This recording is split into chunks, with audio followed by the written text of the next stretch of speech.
Olá, seja muito bem-vindo. Sou Fábio Cardoso.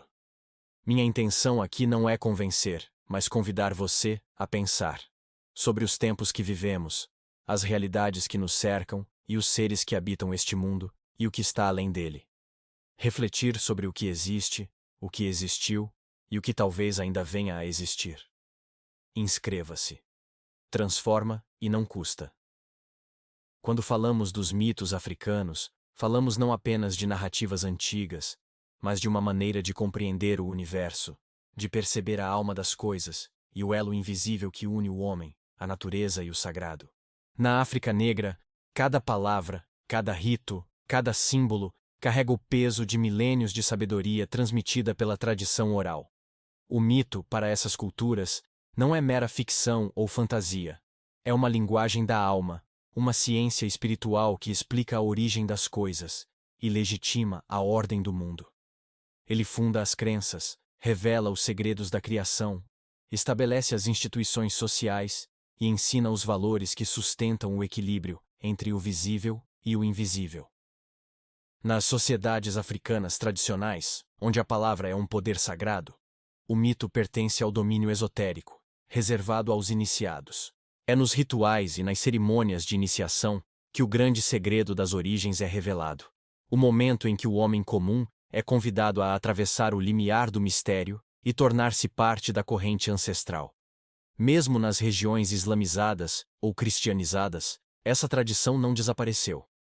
A iniciação permanece viva, guardando a essência da revelação cósmica, conduzindo o iniciado à descoberta do primeiro princípio, da força invisível que anima o universo e conecta todos os seres. É nesse ponto que o mito se torna mais do que um relato. Ele se transforma em um mapa espiritual, em uma forma de conhecimento que ordena o mundo e confere sentido à existência.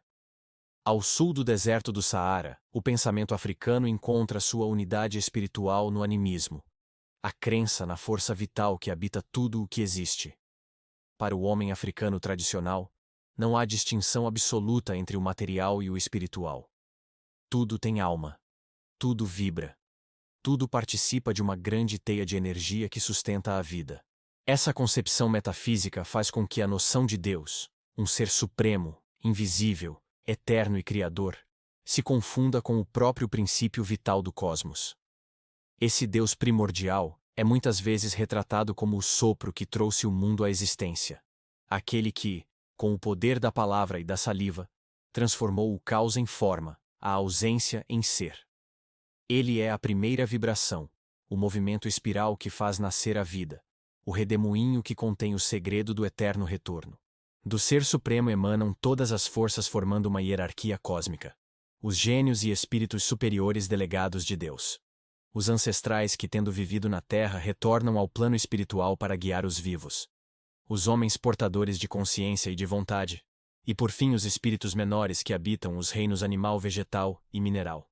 Assim, o homem é visto como um microcosmo que reflete o universo, um ser cuja vida depende da harmonia com as forças cósmicas. A moral africana, portanto, nasce dessa visão dinâmica do mundo. O bem é tudo aquilo que aumenta a força vital, e o mal é tudo o que a enfraquece. A vida é um constante exercício de equilíbrio entre as energias do ser. A magia, os rituais, os cultos aos ancestrais e as provas de iniciação não são superstições, mas instrumentos de comunhão com o princípio vital. Ser iniciado é tornar-se consciente da própria força interior e de sua ligação com o cosmos. Cada etnia, cada povo, possui suas próprias narrativas cosmogônicas, histórias que descrevem a criação do universo, dos deuses, dos homens e das instituições. Essas histórias não são apenas lendas, são parte da educação espiritual, uma revelação progressiva dos mistérios da existência.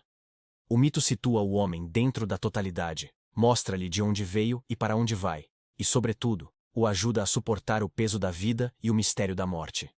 Dentro dessa tradição, destacam-se as narrativas iniciáticas, que descrevem a jornada do homem em busca do conhecimento.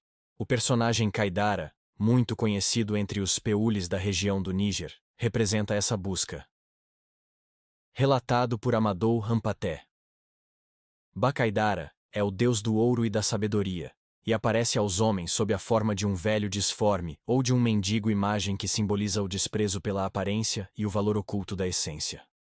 No mito, 3 companheiros partem em uma viagem subterrânea para encontrar o Deus e atravessam 11 etapas iniciáticas, cada uma representando uma prova da alma. Ao final, apenas Hammadi, o mais sábio, compreende que a verdadeira riqueza não está no ouro, mas no saber. Ao sacrificar sua fortuna em nome do conhecimento, ele se torna rei e recebe de Kaidara a revelação dos mistérios cósmicos. Essa narrativa é, ao mesmo tempo, um tratado moral, filosófico e político. Ensina que o poder só tem sentido quando guiado pela sabedoria, e que o verdadeiro iniciado é aquele que aprendeu a governar a si mesmo antes de governar os outros. A simbologia do número 3, constante nos mitos peulis, representa o equilíbrio entre corpo, mente e espírito, uma trindade sagrada que sustenta o universo. Já o número 11, considerado sagrado, reflete o ciclo completo da criação e o retorno ao ponto inicial da consciência. Cada elemento do mito tem um valor simbólico profundo, que se conecta à numerologia, à astrologia e à mística africana. A jornada iniciática é, portanto, a metáfora da transformação interior, a travessia que conduz o homem do mundo aparente ao mundo oculto. Subir a escada representa o esforço para conhecer o visível. Descer, como fez Hammadi, é mergulhar no mistério. A narrativa de Kaidara inspira também os romancistas modernos da África, que reinterpretam os antigos mitos em linguagem contemporânea. Muitos escritores, como Cheikh Hamidou Kane, Kamara Laye e Ferdinand Oyono, transformaram o tema da viagem em símbolo da transição entre o mundo tradicional e o moderno, entre a África ancestral e a Europa colonizadora. Nesses romances, o herói busca o saber no Ocidente, mas encontra a desilusão, a perda da essência espiritual diante da racionalidade fria e do materialismo europeu. O mito, portanto, se reatualiza como denúncia. A África moderna, ao perder o vínculo com suas raízes sagradas, perde também o equilíbrio entre o visível e o invisível. Entretanto, a literatura africana contemporânea tem procurado reencontrar o sagrado perdido. Autores como Amadou Hampâté Bâ e Bernard Dadier buscaram reaproximar o romance do mito, transformando o texto literário em ritual, o herói em iniciado e a narrativa em ato de memória coletiva. Em O Estranho Destino de Wangrin, Hampâté Bâ narra a vida de um homem que faz um pacto espiritual com o deus dos contrários, Gongoloma Soke, e que, a partir dessa aliança, passa a viver em equilíbrio entre as forças opostas do bem e do mal. Trata-se de um romance mítico, no qual o destino do personagem é determinado por forças espirituais invisíveis.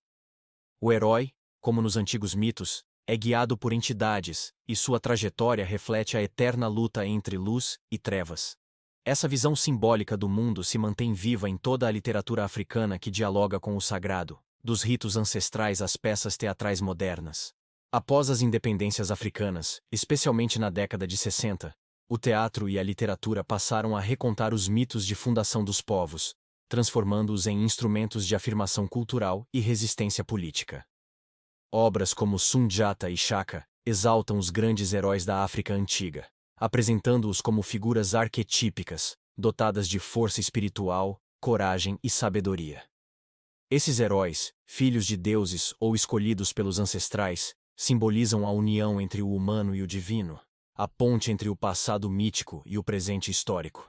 A rainha Pokou, por exemplo, protagonista da lenda Baúli narrada por Bernard Dadier, sacrifica o próprio filho ao gênio das águas para salvar seu povo. Uma narrativa de amor, dor e transcendência que explica a origem de um reino e de uma nação. O mito, nesse caso, é uma metáfora do sacrifício coletivo, da renúncia que gera vida e continuidade. Cada narrativa africana é, assim, uma celebração da força vital e da memória ancestral que sustenta as comunidades. Entre os mitos mais conhecidos está o de Xangô, originário dos Yorubás, no território da atual Nigéria. Xangô é apresentado como um rei poderoso e temperamental, senhor do trovão e do fogo. Sua história mescla fato e lenda. Teria sido o 4º rei dos Yorubás, e, segundo a tradição, suas palavras eram capazes de lançar relâmpagos. Quando o fogo de seu próprio poder destruiu seu palácio, ele teria se enforcado, mas, no imaginário do povo, não morreu. Mergulhou na terra e tornou-se um orixá. um deus que manifesta sua cólera através das tempestades. Ao lado de Oiá, sua companheira, e de Ogum, seu irmão guerreiro, Xangô simboliza a força indomável da natureza e a justiça divina.